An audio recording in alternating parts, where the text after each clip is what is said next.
Hey, everybody. I'm on the Golden Retriever of Comedy Tour. It's been awesome so far. Friday, November 7th at the Empire Theater in San Antonio, Texas. I'm going to have a hell of a time. I'm excited for this show. November 8th, the Paramount Theater, Austin, Texas. One of my favorite theaters in the country. This shit rules.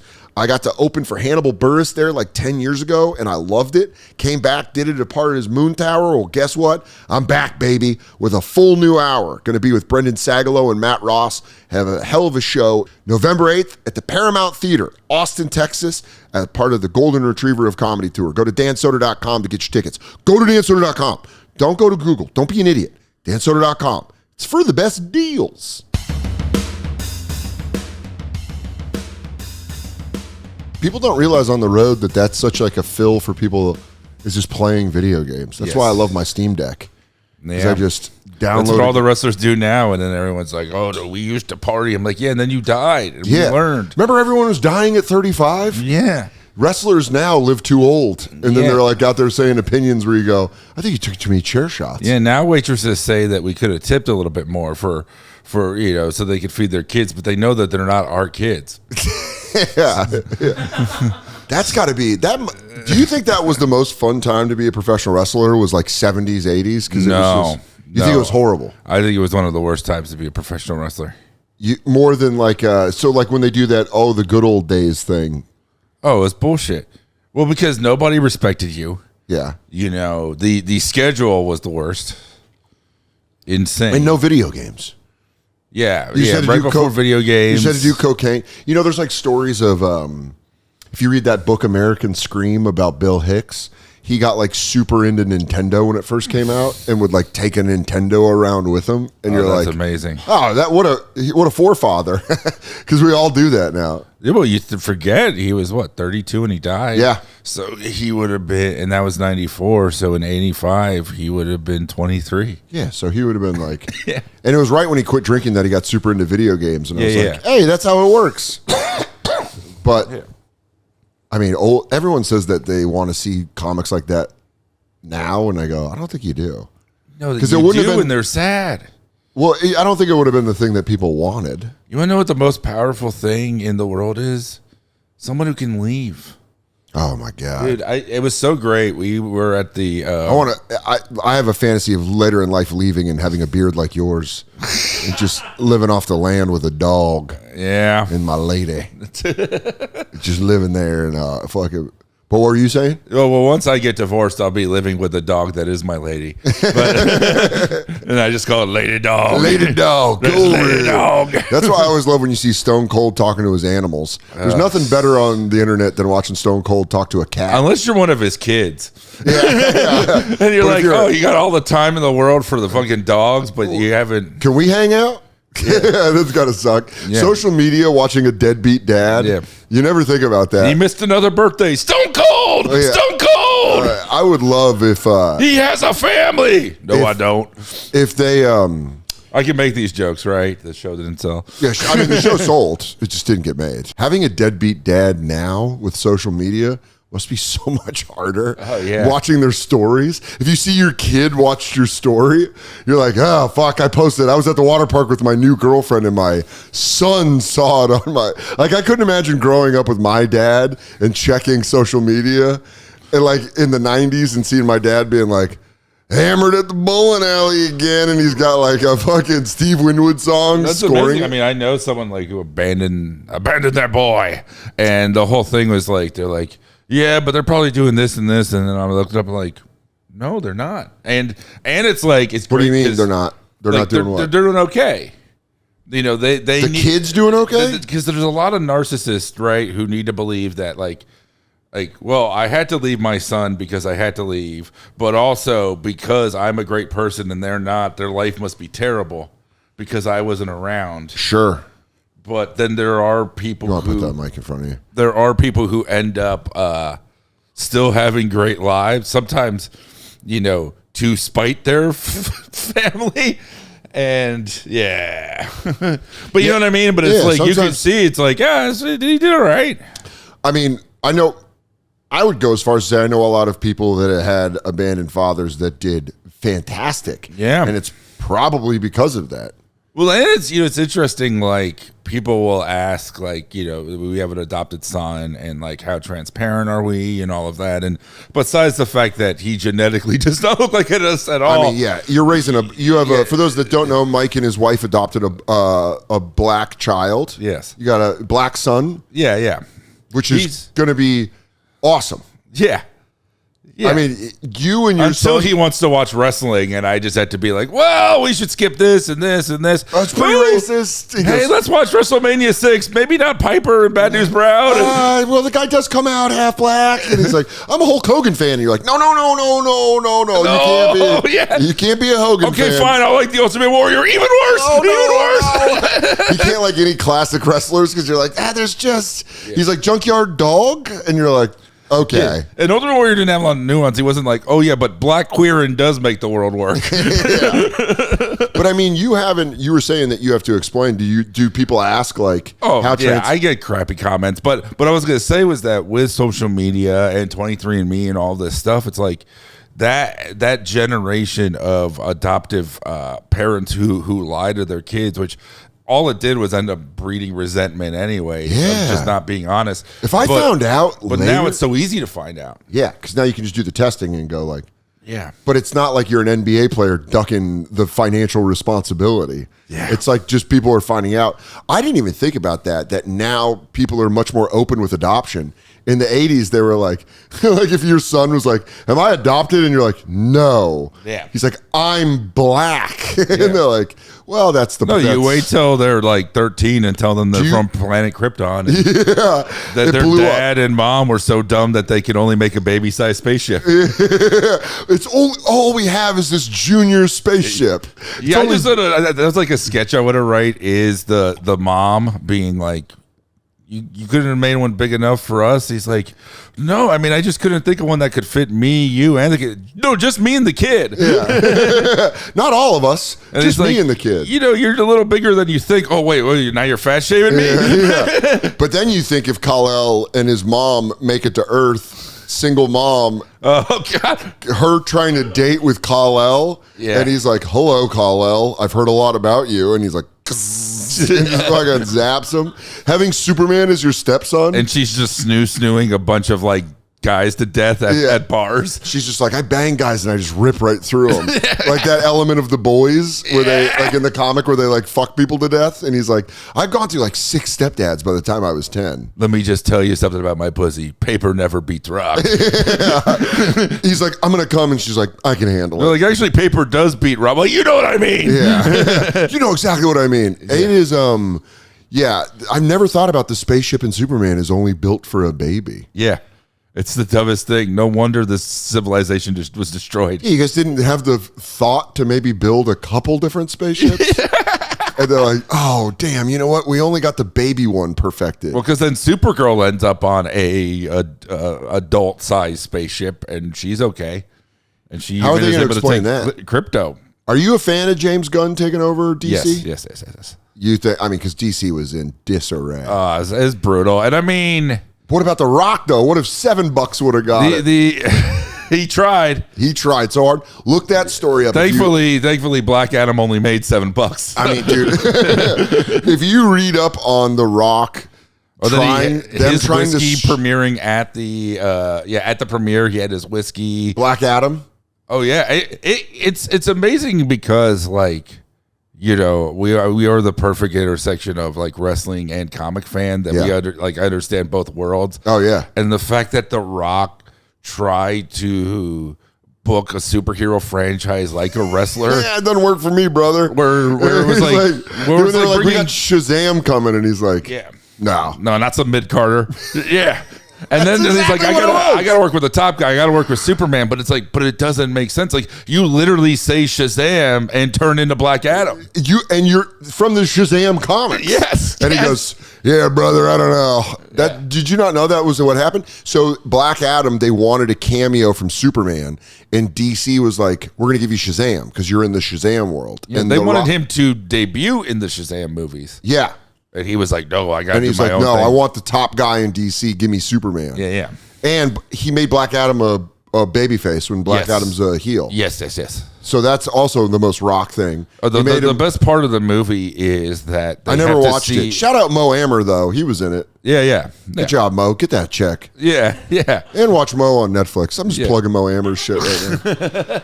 No, he's fun in it, but no, it's that's a great thing is that you can have friends in bad movies, but they're good in the bad movies. So when they ask Henry you, Zabrowski's in a couple that I was like, that one sucked, and he's like, it was fun to make though. Dude, the one with Sharon Stone. Dude, with my autism, it's like I can't lie, and I remember Kumail was like, "What'd you think of Eternals?" And I was like, "You were great," and I was like, "I did it. You did it. I did it."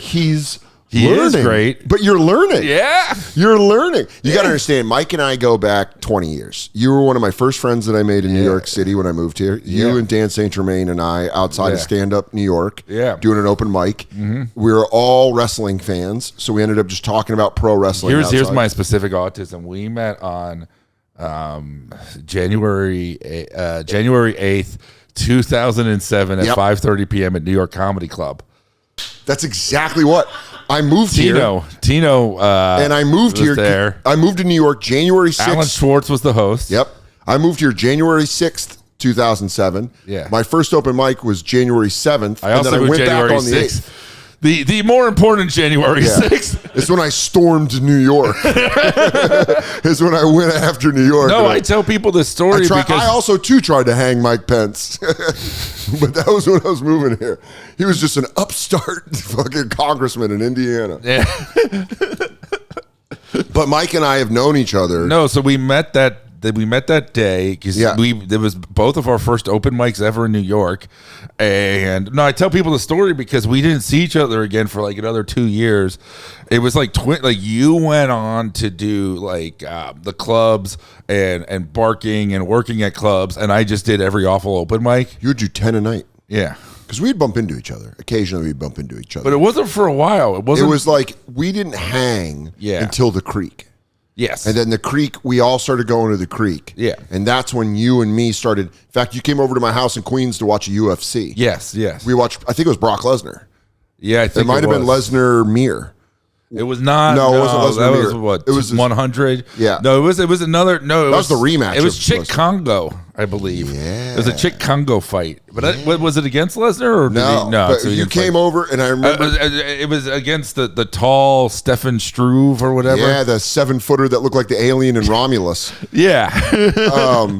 But I remember hanging out at the Creek, and then I remember you pulled a move where I was like, I could be friends with this guy, where you had an empty 20 ounce of Coke, and you just went behind the bar and filled it, and then you put it in your backpack, and you're like, let's go watch UFC. And I was like, I fuck with this guy.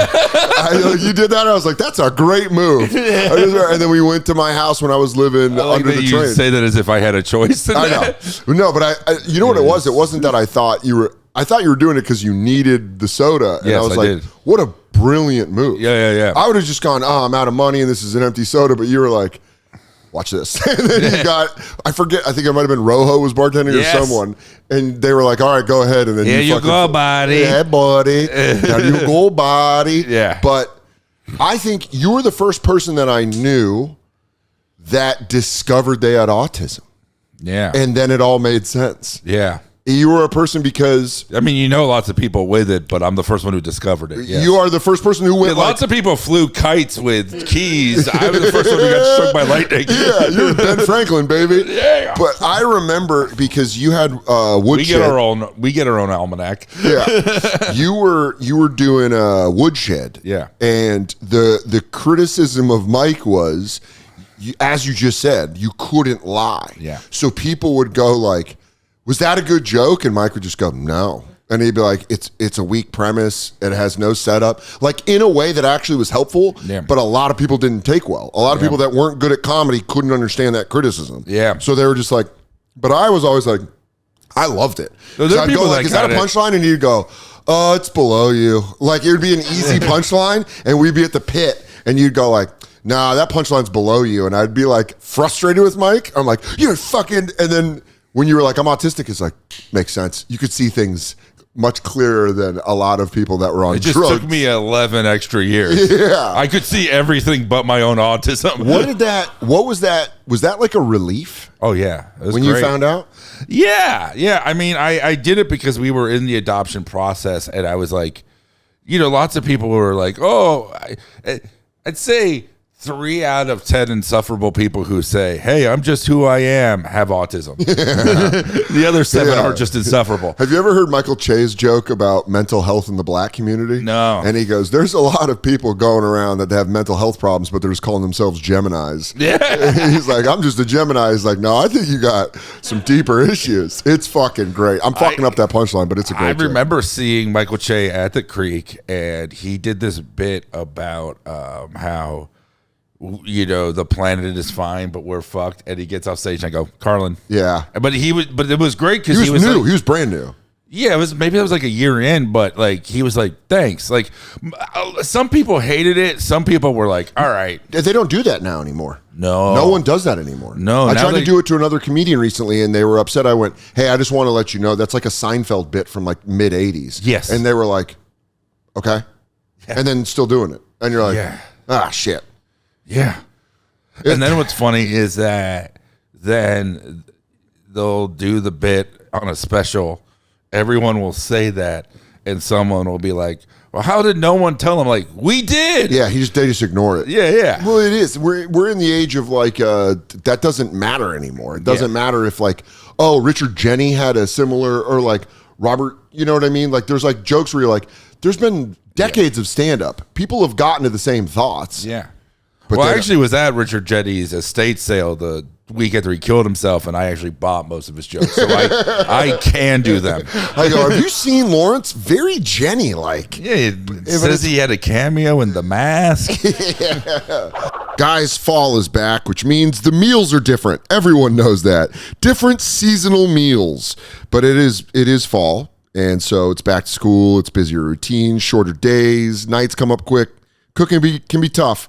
That's why you got Factor meals. Their chef-prepared, dietitian-approved meals make it easy to stay on track and enjoy something comforting and delicious, no matter how hectic your schedule gets. You get from a wider selection of weekly meal options, including premium seafood choices, salmon and shrimp, no extra cost. That's why 97% of customers say that Factor helped them live a healthier lifestyle. Feel the difference no matter your routine. Eat smart at factormeals.com/Soder50off and use the code Soder50off to get 50% off your first box plus free breakfast for 1 whole year. That's code Soder50off at factormeals.com for 50% off your first box plus free breakfast for 1 year. Get delicious, ready-to-eat meals delivered with Factor. Offer only valid for new Factor customers with code and qualifying auto-renewing subscription purchase.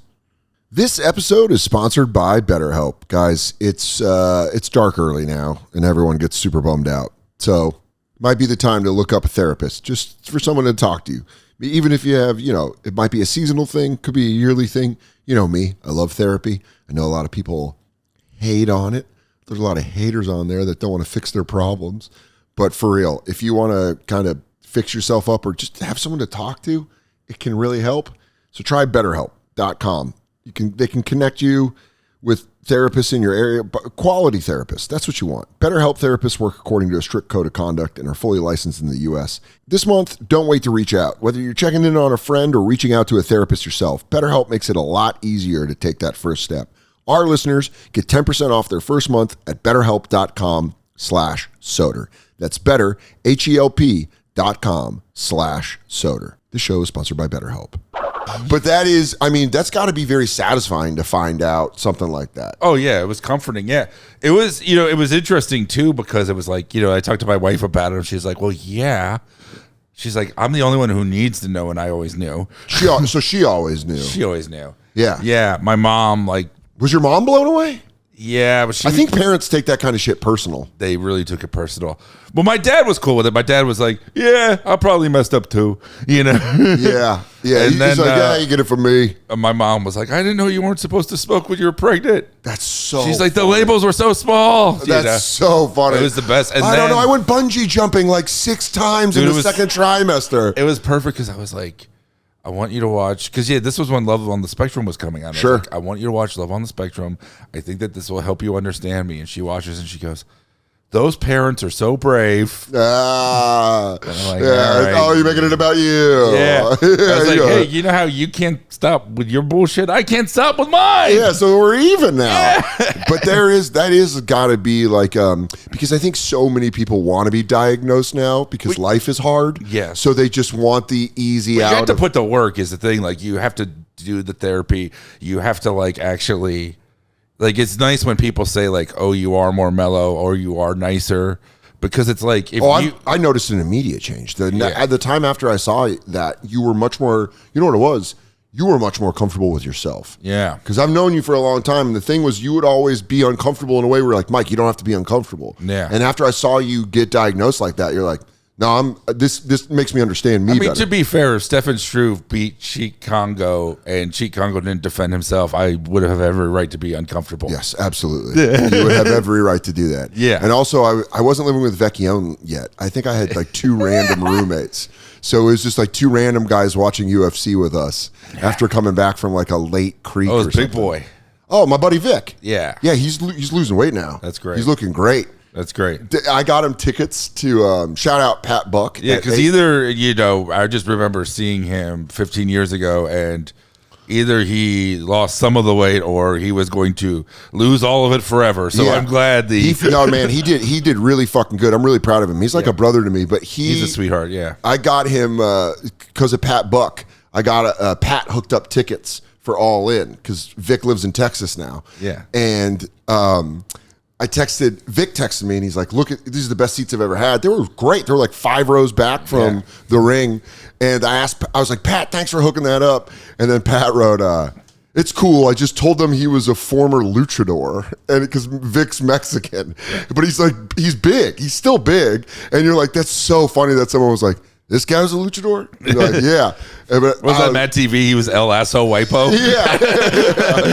But it was awesome. It was like, it was funny thinking like, oh, people might have been treating him different, being like, hello, sir. When they don't know. And he's like, cool, hi. Yeah. Yeah. But that, man, that's crazy. You remember the date we met? Yeah. Saint Germain had that's part of my autism. I have very specific memory of dates. Saint Germain was wearing, it was Matt McCarthy was also, they were doing a show at Stand Up New York after our open mic. It was a Montreal audition, I think. That day? No, it wouldn't have been. It was January, so it wouldn't have been. And that was, like I said, New York Comedy Club. That was at New York Comedy Club? Yeah. Oh, that was that Monday. Yeah. Why do I misplace it? Yeah. You know what? There was another time where me, you, and Dan St. Germain talked on the corner of 78th and Broadway about wrestling for like 40 minutes. Oh, wow. And that's what I'm thinking of. Man, you really feel for those homeless people that have to listen to us. They go, I'm crazy and I don't want to hear this. Yeah. I don't even know if my thoughts are my own. Am I gay if I like Viscera's tits? I just want to suck on them. Yeah. Us comforting Dan. Yeah. No, that's cool, Dan. Yeah. That I mean, living in LA, you must see a lot of people that fake autism for clicks. Yeah, they're called agents and managers. Yeah, they go, I'm so autistic for this. Yeah. I get asked to be the detector. Really? Yeah. Do you make like autistic noises when you get closer to it? Are you like beep beep beep beep beep? No. Yeah. I go, my mic is going off the meter right now. Yeah, it's $6 Million Man jumping. The original Steve Austin. And you go, he's got it. He's got the autism. Definitely. But I mean, we're in the age of like people. I had a bit about it on my last special about people self-diagnosing online. Yeah. And that makes people like, I mean, I think that takes someone like you who took years to get to that thing. Doesn't that cheapen it? Well, it's important that you're using that word because there is a privilege to getting diagnosed. It was not cheap. Yeah. So there are people who like don't have the means to do it. Yeah. It was $3,000. Jesus. Yeah. Golly. Yeah. So to go through that process and everything. Yeah, that does, I think, soften my opinion on people that self-diagnose. Yeah. It ultimately, like I said, it depends on the outcome. if you get self-diagnosed and then you're now just justifying all the behavior you had and doubling down and not trying to improve yourself socially or try to help other people, then yes, you're an asshole. But if but there are people they just want a license to kill. They're just like, give me that license to be an absolute piece of shit. Yeah. Autism. Yeah. I mean, there are a lot of people that do that. Well, it's interesting. Like in stand up, I feel like there's a contingency of comedians and people who I know I'm going to be called a cuck or a snowflake or whatever for this, but I say R word. I don't use the R word because it has been ruined by this group of people who diagnoses themselves just so they can say it. Yeah, where they go, it's okay, I say it. Yeah. Instead of saying it knowing that there's a risk that someone might be like, hey, that upsets me. Yeah. In which case you have to take the accountability to go, I'm sorry, I wasn't trying to hurt you with that one. So now I go out of my way in my act to never say it because it's like I want it's the thing of just like it feels easy too. It's like it's going to get a reaction, and then it's also a lot of times the audience just likes it because they're being given permission to say it. Yeah, there was a thing about when I did that joke, because the punchline is that anyone that self-diagnosed themselves from a TikTok, we should call them retarded. Yeah. And then I remember people being mixed on the review of that joke. When I put it out, there were people that were like, I don't think you should be saying that. But then there were other people that were like, my child's autistic. I'm glad you're saying that. Yeah. Because I feel like it does cheapen their diagnosis and it makes them. But see, Woodshed Mike Lawrence would say, you're a better comic than to need to say that word. True. And I would have taken that and gone, it really works, though. I know. And then the comic in me, I go, I know that, Mike. The joke is murder. But no, I get what you mean. But the next time you say it, you would have seen my head popping in here. Dan, don't do that. Yeah. You know, they've been like, all right, Mike. Why am I a dead dog? I don't know. It's just, it sounds like a cool voice. To me. Oh. And by the way, I was basically just doing Saint Germain. Yeah. It was just you as Saint Germain. Oh, man, call me when you can. Yeah. The new Predator trailer's awesome. That's it. He's my favorite thing about you ever realize sometimes the hunter is the hunted? Yeah, oh, man. We're both very close with Saint Germain. Yes. So I'm sure we both get the same amount of UFO videos that he sends. Yeah. Where he goes, you got to watch this. And I'm like, dude, I'm not watching a 45-minute video of a scientist talk about isms, like possible. Yeah, well, that's how I know you work with him professionally and I don't, because yours are only 45 minutes. That's really funny. He sends you like 6-hour ones. Because he's like, here, I want you to watch this, but I also want you to respond to my fucking emails. And I told him on his podcast, I was like, dude, there's just times where I don't want to know the world is either ending and he's like, I get it. When you say it to Dan. See, that's the difference. Well, I mean, he knows not to ask me to go on that podcast. Yeah, that's. I mean, you are a much bigger draw than I am. No, but either way, it's. But like, I would like to see your autistic authenticity face to face with him and Sean about aliens. No, they just have other shit in their life that they are avoiding and using aliens as a fun way to be distracted. Damn, you need to go on UFO podcasts and just deflate people. Guy goes, he goes, I should call my cousin that I haven't talked to in 10 years. Hug your mother. That's what Mike does. You're just a ufologist buster. We just go on there and you go, why don't you call your daughter? And they go, all right. Yeah. All there's right. something out there. No, there's something in Parsippany. And That's she needs a fucking hug. Yeah, that has your blood and it hasn't There's talked to something you. from beyond the stars. No, there's something that was in your ball sack. And what you needs to do. Do you like living in LA? Yes and no. I mean, You're a Florida guy. yes. Which is crazy. Yeah. Like Mike is a Florida guy in the way of like you came up in a tough part of Florida. Yeah. You came up, I mean, trailer park, right? Yeah. Yeah, that's why when people are like, they try to glorify it or whatever, you're like, talk to Mike Lawrence about that. He'll let you know what it's like. I remember I used to have a bit about waiting tables, and this is my comedic autism. that I'll show you. It was at O'Hanlon's. Yeah. We were doing hot soup when it first started. Yes. And it was with Andy Haynes, Mark Norman. I think I know where this is going. And I did a joke about waiting tables. Yeah. And it was 2008. So it was after the dollar collapsed and I was just waiting on euros. Yeah. And I went up and had a great set, but I closed about waiting tables. And it got this big response and Lawrence was after me. And Lawrence went on after me and just went, "You think waiting tables is bad? I worked at McDonald's," and then just did 6 minutes about all the shit you saw at McDonald's. And I got off stage, and I remember I had a beer, and I was like, "Well, I guess waiting tables isn't so bad." I was like, Jesus. Yeah. I mean, you worked at McDonald's before smartphones, before you could just go in the back and like. How long were you at McDonald's for? I was technically I started May 16th, 1999 to December 28th, 2006. I had 7 years, dude. You got your doctorate. Yeah. You got your doctorate in I Big had Mac. my PH Mickey D's. No.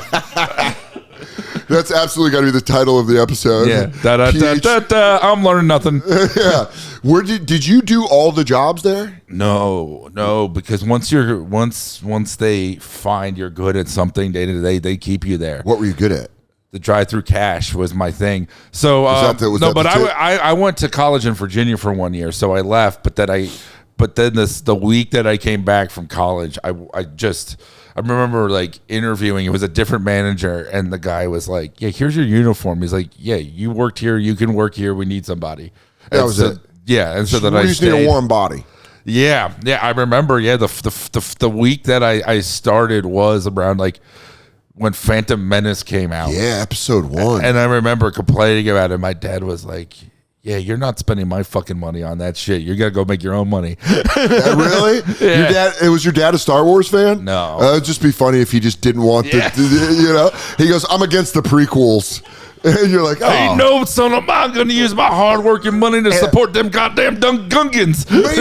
Maybe if they do a reissue of episode 4, maybe I'll pay for it. Yeah. If Lucas adds effects to it. There. Misa think you need a fucking job.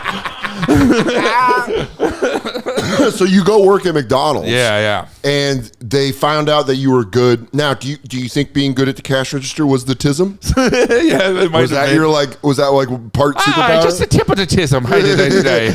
Tip of the tism to you, laddie. He's a good counter. Put him on the register. He's got to. Or do you think McDonald's has a better system of recognizing autism than the American Medical Association? Yes, because they go like, "This guy's autistic. Put him at the cash register." Yes, they can the way how they recognize it. When you say, "Hi, I would like to work here." I figured the application. I figured they were like old gumshoes where they could like taste the ground and go, "Yeah, he's got a little autism. Let's put him in here." You signed your you signed your application with red balloons. Welcome to the McDonald's family. No, there was a woman that I worked with that they never gave a raise to, but they gave her every free Happy Meal toy. And I remember telling her one time that she should ask for a raise. And my manager, he always called me Mackle. Mackle? Yeah. So it's like the Mackle, like when Macklemore became a big rapper, I was like, that's how my manager would have complained about the director of Fahrenheit 9/11. He's like, Macklemore don't know shit about America. And he goes, "Oh, that fucking, maybe Columbine was good for us." Macklemore. Yeah, you know what was good for America? Bowling and Columbine. Yeah, keeping score. Oh, guys, it is that season. It's boot season. Put the tennis shoes away. The weather's going to start getting nuts, and you better protect your feet from it. Well, check out Brunt's. Brunt boots. Brunt's best-selling Marin work boots are not only built for the toughest job sites, they're completely waterproof. Rain, mud, standing water, your feet stay dry. So you might be a little wuss like me with some soft hands, but you can get some kick-ass work boots, and those are Brunt's. They aren't just about work boots. They also offer a full range of high-performance gear built for tough jobs. I mean, not stand-up, but if you have a tough job, check them out. Heavy-duty work pants, weather-restricted jackets, Brunt designs durable, reliable, workable wear that you can keep you protected and productive in any condition. With temps dropping and the holidays coming up, time to treat yourself. or the hardworking man in your life to some real comfort. Skip the throwaway gifts and get them something built to last. Brunt Workwear. Our listeners get $10 off their entire order with code SODER at checkout. That's bruntworkwear.com and use code SODER. Order today and let them know that you heard it here on the show. Thanks, guys. But when you get hired there, you do 7 years. Yeah. Oh yeah. So I told her, like, you should ask for a raise. And he's like, Mackle, she is very happy with her toys. She's like, we have a system in place that works for both her and us. Did you ever, now McDonald's is, they're franchised. Yeah. Did you ever meet the owner? Did the owner ever come in? Or is it all just management? It would be franchisee. Yeah. So there was like someone who owned like 5 of them. Yeah. And would he like come by to like look at it? Oh, yeah. Yeah, there was like inspection day. That was like the one time he'd be like, please shave. That's where I started. Well, I started growing a beard, but then it was like a defiance thing. It was this, it's this funny thing. Like, I stayed there so long and I never got promoted because I was like, I just want you guys to know I could leave at any time if I wanted to. Oh, that was yours? Yeah. Yeah, you're like, I'm right here, but I could leave. I could leave this place. I showed up 10 minutes late every day. Damn. Yeah. But and free food? They gave you free food? No. Really? No, I stole it. McDonald's doesn't, do they give you a discount? Half off. It's not bad. It's not good. But it's not you're bad. You're making McDonald's salary. McDonald's money, yeah. Yeah. So how would you, what's the process of stealing it? Do you wait? How would you, what's the process of stealing it? Do you wait? I've always been interested about it. Oh, it's the dumbest thing. Because you're out now. You're fine. Yeah. You've written on successful TV shows. You're one of the funniest human beings I've ever met in my life. That's really sweet. You got a great life. Thanks. People know to bring you in as the fixer. If you ever need Mike to write jokes, I'm telling you right now. As we'll get back to McDonald's, but Mark Norman and I wrote for Amy Schumer for the 2015 MTV Movie Awards. Yeah. And we would go into a room and write jokes all day. We did like a week of it. Yeah. And they were like, to all of us, they're like, hey, if you can get 15 to 20 jokes a day, they don't all have to be killer, but that's what we kind of do. Mark and I were on average hitting 17 a day each. Like some days I would hit 20, some days you'd hit 15. Same with Norman. He'd be like, I don't know. And then fucking Lawrence would be like, I got 60. And we're like, all right. And then remember when we went out to steak? Yeah. To Tad's after that? Tad's with Neil Casey. Neil Casey. Shout out Neil Casey. Villain of the 2016 Ghostbusters. Yeah. He was the lady Ghostbuster villain. Yeah, he was. Well, besides the internet. Yeah. That was the biggest villain. He was the secondary villain. Comment section was the biggest villain of that movie. Yeah. The main villain was the slurs thrown at Leslie Jones. Yeah. I was just saying, though, like that showed me in real time that I was like, holy fuck, Lawrence has an incredible talent for this. But it was funny, too, because I remember being in that room, you guys talking about the spots that you were doing later. And it was like that Simpsons when Bart sells his soul and he's in the raft by himself and everyone else has the souls pushing them. And I felt like that. Yeah. Of just like empty and like, I'm not past to the cellar. I'm not doing this shit and that shit. And so it was that thing of like, I was like so angry in a way. Mark didn't even bring his computer. No, he had to ask for paper. Yeah. He was one of those kids. Yeah. I at least brought my laptop. Yeah. Yeah. Norman went like, hey, I don't know. Can you rip I had like a couple writing jobs before that, and I was like, what are you doing? And I was like, hey. Yeah, I have enough charisma to not need this, but like, you do. He's like, I think he came in, he was like, Neil, can you rip me off a paper? Yeah. But he did. He like filled it front and back with jokes. Yeah. I mean, we did. I think we did a great job. What's funny is watching the monologue. Yeah. It was your monologue. It was like every joke was Lawrence's, and then I got one in, and Mark got one in, and we were both like. I saw Norman. He's like, "Hey, we got one in." And he's like, "It was all Lawrence, but we got one in." But that was the thing. Was like, I need to do well at this because it's like I can't do what those guys do. I mean, you dusted us, but that was so impressive to watch. But then ticket sales and but that's like a different. I'm telling you right now, I know. I in the room, pen to paper. Holy fuck. And you were coming up with jokes. I was like, that's incredible. Like you were coming up with jokes and I remember being like, fucking dude, what was cool was that like I got hired because I know Norman was opening for her and I guess you guys were just friends or I had written on something Okay. that she produced. Okay. I wrote on something that Rachel Feinstein. Yeah, thing? I was one of the writers on Rachel's pilot. Okay, cool. And So then I was in there because she saw me do a roast battle, and she came up to me and she was like, "How many of those jokes did you write yourself?" And I was like, "I wrote them all." And she's like, "Okay, good to know." And then I got that job like 6 months later. Yeah. I mean, dude, roast battle, you were a monster. And then she ended You up... were didn't you ruin a friendship because of roast battle? Didn't you get someone too bad? Yeah, there's been that. Like he was so good at roast battle that people afterwards, he'd have to like go talk to them and they'd be like, I mean, Ralphie never talked to me again. really? Yeah, no, he was furious. Yeah. Because that was the one that they did on Comedy Central? Yeah. In Montreal with all the industry.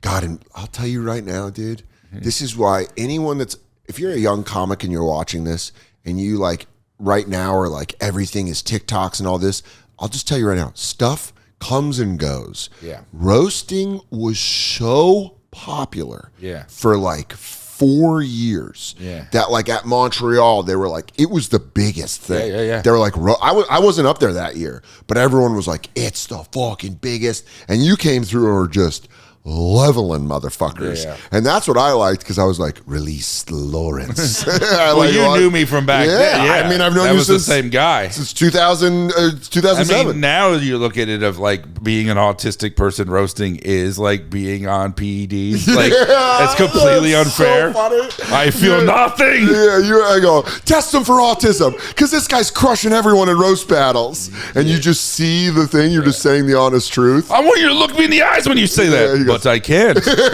That's his weakness. Eye contact. Eye contact and accountability. No, I'll never forget. It was when I was battling Ralphie, and it was the line, "Dat fan beat you on Last Comic Standing." That was, people are always like, "Oh, it was this divorce thing, it was that divorce thing." I'm like, no, it was when I brought that up. Dat fan in his kickable pants. Yeah, because my thing is, everybody has that one moment that bothers them so much that they can't get over, no matter how successful they get. That's ego. Yeah. You just got to strike where their ego's stuck on something. Yeah, and you find it. Yeah, and you fucking And everyone has it. Did you try to talk to Ralphie? Did you, after the roast, go, Ralphie, my bad? Yeah, I mean, I tried. I remember seeing him at the store like a few months later, and I was like, hey, you know. Yeah, and I mean, and then, you know, the day he passed, people were like, you killed him and this and that. Oh, yeah. Really? I was like, I don't feel good that someone's dead. Damn, but at the same time, you should have. I'll tell you what you should have done is you should have gone with the wave, not against it, and gone like, so don't ever roast me. Like that should have been like, and let that be a warning. You know. But what's so funny is I know. They're like, fuck, dude, Lawrence is, because then you look if you roast in peace. Yeah. Oh. Saint Germain next to you. He's like, oh, he's like, oh yeah. But that's crazy that he wouldn't talk to you after that. Yeah, because you just hit his ego. So he was furious. Well, it was that thing too of like, remember the day of, like, he was already like cranky, clearly using. And you know, and I remember asking him, I was like, hey, is there anything off limits? And he goes, I'm an open fucking book, and I am the kind of person, like, if you tell me, then it's like, all right, I'll rewrite a set. That's fine. Brother, but you know what? That's like where you want to do that pause and then have that Morgan Freeman voiceover, and he goes, but he wasn't an open book. There were things. In fact, he closed the book that day, and no one ever read it again. I mean, that's got to be, when you did the joke, right, at the taping. Yeah. Is it the Krusty anniversary special where you can pause it and see his heart breaking?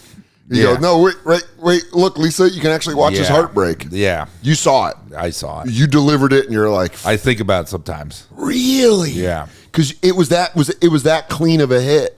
Yeah, well, it was weird because at the end of the day, like, I love comedians, and we are, you know, all we have in a lot of ways, right? Sure. The industry comes and goes and all of that. Yeah, the industry's hot on us right now. Trust me, in 5 years, we'll be back to just being nightclub acts. If you ever saw Buster Scruggs, like, they'll leave the armless, legless guy for the chicken any day. Yeah. Any day. That is the best depiction of show business, that sketch. Yeah. But no, to me, it was weird because I was, you know, it was Montreal, so there were all these, to be a part of someone else's screw job as a wrestling fan. That's tough. Yeah, it's No, but what I was going to say was Montreal has that energy too of the and industry. there's all these people like pushing me and people who had agendas with Ralphie, club owners, executives are like, yeah, wait. I was like, I didn't do it for you. Yeah, I did it because I just want to be good at roasting. Well, it was like I did it because they put me in a cage with him. Yeah. It's like a UFC thing, right? Where it's like if you're a UFC fighter and you see that the other guy is like weak, but the bell rings, you got to get him. he's still coming towards you. Yeah, you're in a fucking cage. And I don't feel. Was that the finals or was that? No, that was the. Because you won it, right? Yeah, you won the it. tournament. Yeah, so my first battle was with Matt Broussard, and that was great. Yeah, he's great. Yeah, he was awesome. Matt's such a fucking great joke writer too. And I hated him at the time because I didn't know him, and it's just when you look at him and. Well, he was on the podcast, and he even said like, "Oh, first impression, you would have no idea that I'm a math nerd, and I just love like writing jokes. You know what I mean? Yeah. He's a guy that I will defend as like a true comics comic. Yes, Incredible joke writer. And a person's person, man. Yeah, he's a really sweet human being. He is. He's a good dude. There are more funny people than good people, so we got to point that out when it happens. That's very true. It's very true. Sometimes people hide behind it, and you go, "Oh, that's why you're hiding behind it." Well, you see when they're given the inch to stretch it into a mile, and they'll take it. And some guys are like, I actually do like women and black people. But so it was Broussard first, and then who did you go up against second? Then Ralphie. So I beat Broussard, and it's Miss Pat and Ralphie, and I get the winner of that. So I had jokes for her, and I had jokes for him. And you went first. How quickly did the matches happen? Was it like the next day or the same day? Was the same night. Same night. So they would do you did your battle. And then they did theirs, and then you did yours against Ralphie theirs. was the next night. Okay, so they gave you a whole day to pretty much write jokes. And I had, my last joke was the long joke that had I make fun of your weight because it's the only thing you haven't lost, right? Yeah. So, and I remember. It's like showing you a blade that you killed a guy with, and you go, holy fuck. But it was funny because I was running it by people, and there would be people who were just like, nah, man, it's like, I just feel like that's too long. No, that's like a New York style joke that'll work in New York, but like LA, but we're not, we're in like a mutual ground. It's like, it's okay. Yeah. And then my thought, because I had this joke about Broussard the day before that I didn't do that was too long about his, dad having Parkinson's. Sure. Wow. And it was an act out. Holy fey. And the basic punch was, and now he has a son who looks like he dresses at Abercrombie and Twitch. And incredible. Yeah. Incredible. I don't even need the long version. Yeah. By the way, I'm just thinking, if you are a regular person that works, not like obviously a regular, but like if you're not a comedian and you work at a job and you have someone you hate, I would kill to hire you to like. This is what I did to customers all those years. Oh my God. So there's people that walked into a McDonald's in Florida and they go, that's where it came from. They go, the guy on the drive-through cash register handed me my ass. Well, no, what I would do, we would play a game because so I'm funny. the one. That's your training. You're like, God. Oh, it totally was. It's Slumdog Millionaire. When he's answering the question and he goes back to the. I mean, it's true, but it's like, and I was bullied, so there's that. But when I was at McDonald's, so I take your order and I take your money. Then and I drink it up. I take your milkshake. I take your milkshake. No, I had to clean the machine. I would not drink your milkshake. But word to the wise. Yeah, and I love McDonald's. Yeah, word to the wise. Yeah, but go to Dairy Queen. Yeah, even when it's fixed, it's broken. Yeah, much like the people that work there. So I saw, I saw what the customer looked like. Then the customer goes to that final window where they're getting the food. My job was to get the person that hands the food to break. That's so very I fun. start doing jokes. I start doing voices About the people that you just took the money from. that I know what they look like. So in the time they go that from employee does not know what they look like yet. So in the time they're going window 1 to window 2. Yes. Are you on a headset or Yes. are you telling them this in real life? I'm on a headset. And you're on a headset. You see the person. Yes. You use your super brain to fucking put a joke together. I wait until window 2 sees them.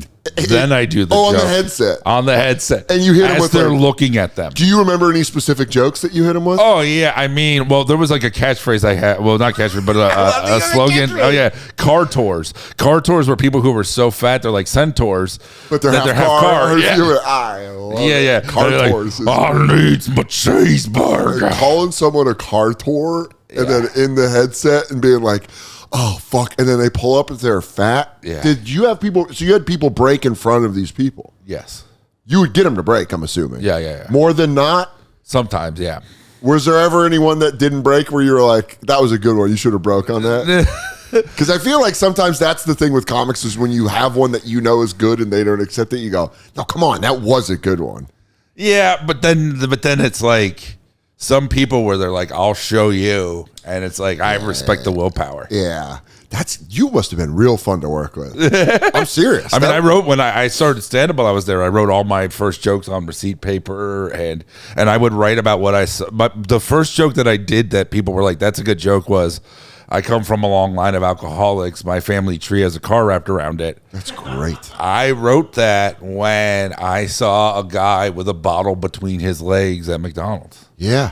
That's great. Yeah, It's always fun when you see those jokes where you go like, where you see like where it came. Like I had a joke about on the last one about my parents being divorced, and I talked shit, and I was like a little traveling shit talker for them, and that was like one of those things where I'm in therapy, and he was like, well, yeah, your parents interacted through you, and you're like, oh, that's a joke. Like you just see it and you go like, oh, that's absolutely a bit. Well, I just saw you last week, and you did a joke, and I guess I shouldn't spoil. I don't care. It was amazing. I was like, oh, this is what great comedy is, where you said a secret out loud. Yeah, that's my favorite thing because I think sometimes with stand-up, one of the funnest things about it is you will admit to something and you'll hear someone in the crowd go like, oh, fuck. Yeah. I had a joke. I forget which joke it was on my last special on the road. Yeah. And Katie and I were at Chicago Zanies. Yeah. And she was sitting in the sound booth. She was just with me for the weekend. And I was working out a joke. Yeah. And it wasn't working. Mm-hmm. But I did the joke, and Katie watched a girl in the crowd hit her husband and go, you do that. Yeah. And she was like, I just want to let you know someone reacted like you do that. And that's all I needed to go like, so there is something there. Yeah. And then I like worked it out, and you build it into a joke that like everyone can do. Oh, now it's funny talking about autism and symptoms and seeing like where I watch Love on the Spectrum, like, oh, I do that and I do that. Now I talk about the things I do, and I could see like, you do that. Yeah. Yeah. You know what it was the joke about she caught me watching porn on a Bluetooth. Yeah. Because I left it in the shower and it was connected to my phone. Yeah. And it wasn't really working. It was a real story. I was just trying to find the punchlines in it. And this lady was like to her husband, and then you're like, oh, because of Bluetooth, a lot of people have accidentally heard porn they shouldn't have heard. Yeah. And that was like very gratifying to be like, oh, that was a thing where it was awkward between Katie and I for like weeks because it was during the pandemic, and I was like, yeah, I was watching porn, and then you're like, and then you turn it into a joke. Yeah. But McDonald's, I mean, you must have seen shit where you were like, well, that's a bit.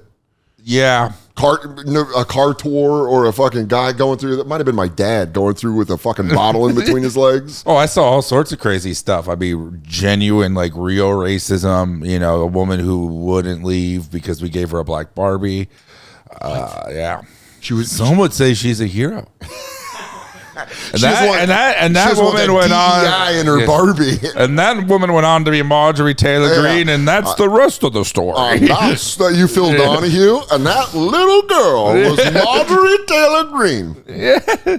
Who now? That's what's weird is like now I'm on her side because of the Epstein list, where I'm like, it's like wrestling where you go, I can't believe they're tagging together. They hate each other. Yeah. But it is a common good. They've got to stop this faction. Yeah, it is like wrestling because Vince is probably on there too. Yeah. And he's like, I want people to know. Release the lie. 13-year-old girls all over me. He's gonna poop. Yeah, all over their chest. What was the day like quitting McDonald's? Did it feel like, why did you leave? To move here? Yeah.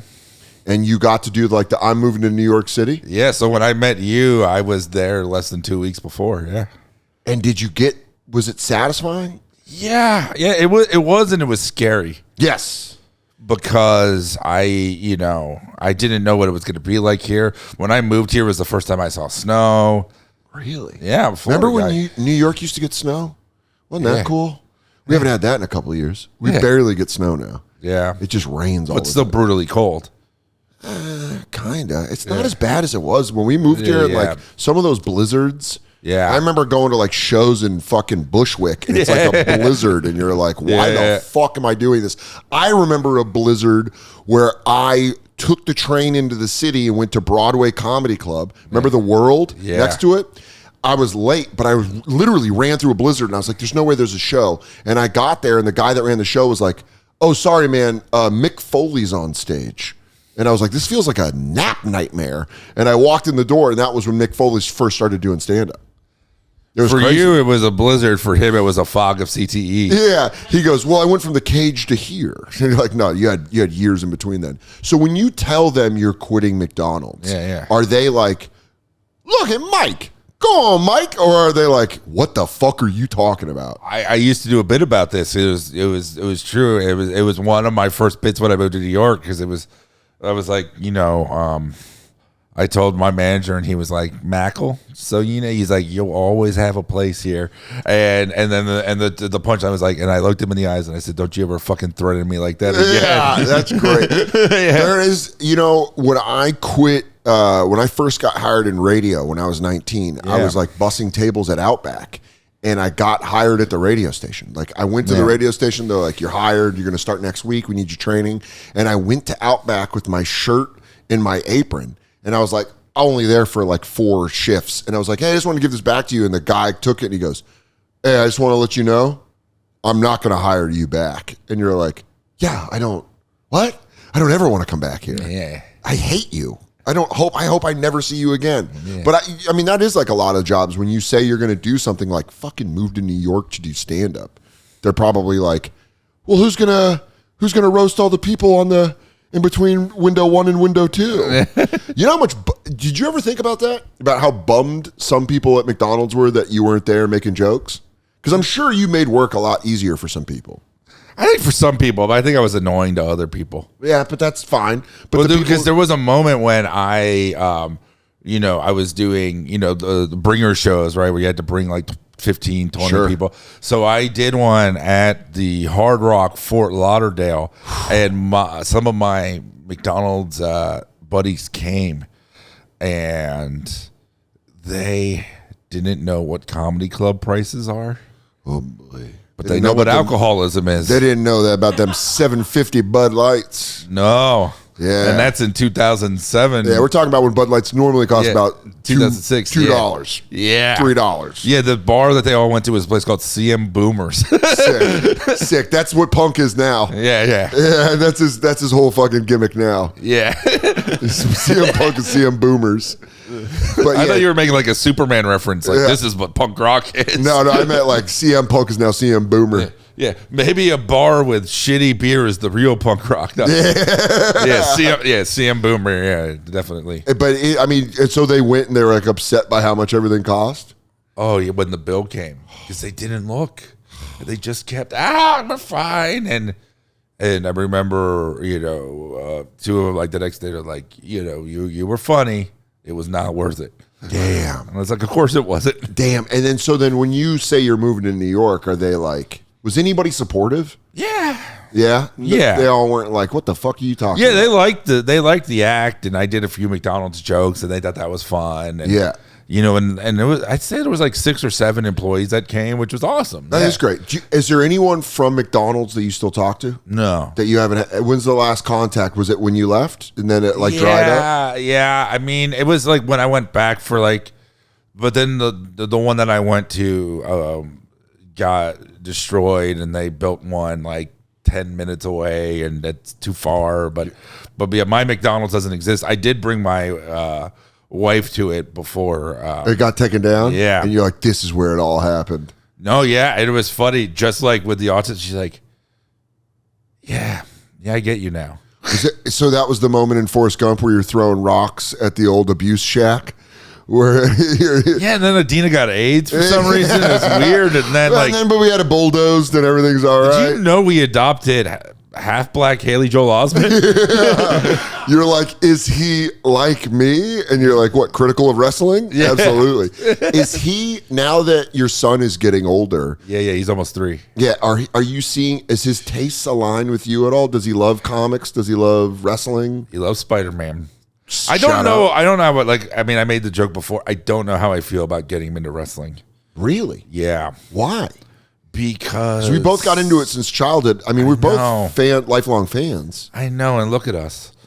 I think we're doing all right. Good. I mean, yeah. We're sitting on a couch talking. Yeah, that's true. It's pretty good. Yeah. It could have gone a lot worse. Yeah. But my problem is that it's like, there are like 2 or 3 moments where wrestling is as good as everything else. You sure? And then nothing else. Like that everything else kind of sucks. Disappointment. Yeah, man. So you're saying like you get Cody finishing the story, and then you have to wait years for like something else. Yeah, but then you get Travis Scott running in. I know. But I'm saying it's like, yeah, like I am, it's interesting knowing guys like Dan, and where wrestling, say Jermaine, or you, like where wrestling was our common thing, right? Sure. You also have football. I know he likes football, but then you find out like he also has aliens. Yeah. Like me, for me, my other thing is comic books. Sure. And there are comic books that are literature. There are comic books that belong in the Smithsonian. Like Watchmen is a work of art, right? Absolutely. There's very little wrestling that I think deserves that. That you think that should be idolized like that. Yeah. Now, would you be upset if your son got into wrestling by himself, or would you be like, "Oh, great, now we can share it"? Yeah, I just like if he's like 11 and he goes, "Dad, I really want to watch Monday Night Raw." Yeah, fuck yeah. Also, what about the figures, dude? I mean, growing up with a figure dad like you and Greg Stone are the 2 biggest action figure guys I know. Yeah. So you guys have to be for your son. He has to be like, what a jackpot. Oh, and I let him play with them. That's awesome. He has his, but he also has mine. I love that he's like, can I? He knows that. Oh, this has got way more articulation. Yeah, because he loves. There's a preschool Spidey and His Amazing Friends. Sure, that he loves. But he's got like discerning taste. Like he loves Paw Patrol, but he prefers the movies to the TV show. There's not enough gravitas in the TV show. There isn't. That's great. But the animation quality is way better. They hire union voice actors. So you get to see his taste. You go, oh, my son has taste. Yeah. He loves like movies. And your wife is artistic. She's got like great taste and like artistic, autistic. He's got all the. You guys are the tistics. The tistics. The mighty tistics, dude. You guys got all. Tick. Yeah. It's cool because like he also trolls me. Like he knows my favorite superhero is the Thing, but whenever I like point to him on his shirt, he'll just go, "That's the Hulk." And you go, "No, it's not." No, and the Thing is in, like, they did a Rosh Hashanah episode because the Thing's Jewish. It's like, no, Thing. He goes, Hulk. Yeah, and he's funny. So sweet. Yeah, that's really funny. He's incredible, man. It's like I'm never going to be the person who tells people, oh, you should have kids and all that. But it is like, it's the best. Like it's also, I had the weird thing. Like my dad died 3 months after my kid was born. Yeah. And so I got to be like, I got all the introspection out of the way. Yeah. And now it's just like, now there's that kind of like my dad in some ways feels like my wingman. Like, it's awesome. Yeah. I love that. And watching what it's done for you and Adina, especially, it's like, it's been great watching you become this guy buddy. That's filling an empty 20 ounce at a bar at the creek to a guy who's like a dad who I watch you with your son. You got an empty 20 ounce with milk.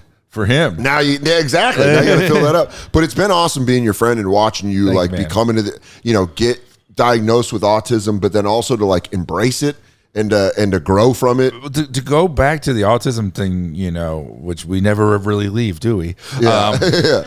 You guys that week kept calling me the machine.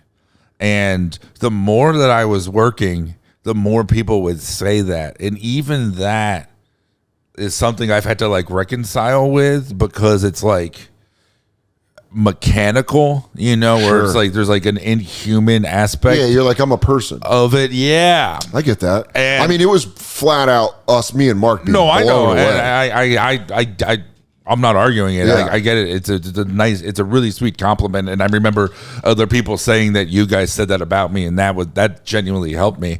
But it was this, like, the fact that I kept getting it. I was like, okay, all right, okay, I get it. I understand. I'm a person. But as much as that, autism is the writing that much, it's the McDonald's of like, nothing's beneath me. Sure. And it's amazing because you'll get writing jobs where other people are just like, they hate being there or this and that. Like, I wrote on Love Island, and I just treated you just did that.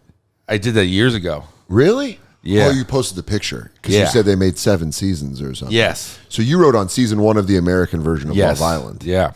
This is crazy. So when they call you, they're like, do you just want to write on Love Island? And are you like, what do you give sluts things to say when they get caught? Like, I don't know. How do you write for Love Island? No, I'm the one who calls them sluts. Yeah, no, nice. I write the VO. Oh, you wrote the voiceover. Yeah, me and another guy. Okay.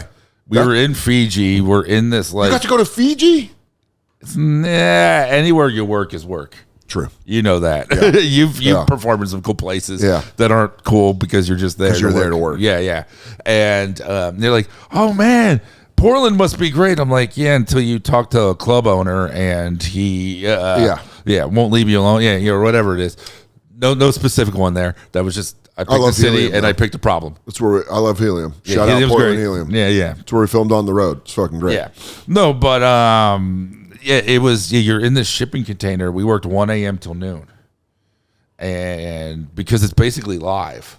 Noon is 8 p.m. the night before. In the States, in New York. And it was live. It was like, it was close to it. So you would watch the footage that they filmed, and then you're writing 1 jokes. p.m. to noon. 1 a.m. till 1 a.m. to noon. And how long did you have to do that for? 6 weeks. Did that absolutely butt fuck your schedule? Yeah, yeah. You're going to bed at like 1 p.m. Yeah. Well, it was weird because like with the time difference, I had to remember, like, I had to call, like, I forgot how the time worked, but I had to call like I would go to bed around 5 p.m., and so that was like the last time I could like talk to my wife before I went to sleep and everything. It did, but it was cool in a way of like, because you had such a deadline, like whatever you wrote was like, this is fine. Yeah.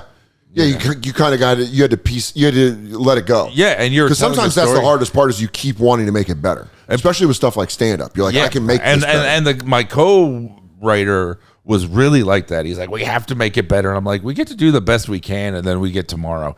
Like, it doesn't matter. I love that. I mean, that's a very great way to look at that. I look at everything that way now. I look at roast like that. I look at, because it's just, especially like you get older, right? Like, it's amazing. Like, you and I have known each other enough where all we wanted and all we believed in and thought of was careers, and we got to see each other become people. Yeah, because I'd absolutely agree. At a certain point, you realize like part of the this is in America, this is in a lot of countries, but part of the whole like love your job, care about your job is a way for you to get taken advantage of. Yes, because then they go, you identify as your job. Yeah. You don't identify as the person you are. You identify as the thing you're doing. And now, which I'm very guilty of. I'm very guilty of doing that with stand-up comedy a lot. Oh, yeah. They want you to be. Yeah. Because then they go, and then they have a thing to go, well, you're not loyal to this thing. And you go, well, I'm just being a person. And it trickles down. Like, if a big name drops in on a show, it's like, well, we have to pay anybody. Yeah. We got the fucking headliner here for, So then when you realize, I'm being manipulated and this and that, and you're just like, wait, it's all work. My dad died. He was still working. I'm like, I need to like slow down, but I enjoy things. I take pride in what I do, but it doesn't define me. Like, and that's great.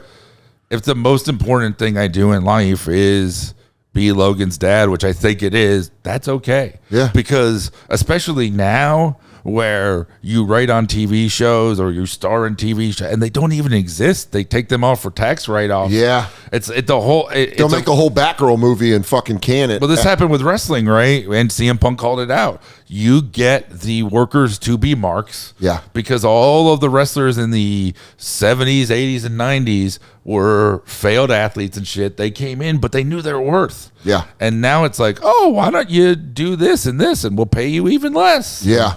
And that is, they're very good at going, oh, you want to be a part of this? We'll take less and we'll let you be a part of it. Yeah. Instead of you going, I know my value. Yeah. And I think I need to be paid like a human. Yeah. So now I'm just like, everyone's okay. getting McDonald's. Yeah. That's what's happening. Yes. Everyone's McDonald's. And it feels like that. And that's the thing. It's the guy where you go, Michael, she loves your toys. Yeah. That's exactly it for everybody. And so then, I'm at these jobs and I'm like, why does stop this giving feel me like toys. McDonald's? Yeah, stop giving me toys. Yeah, I'm Give like, me more I money. know what it's like to be taken advantage of. I'll steal this fish fillet and you won't even fucking know it.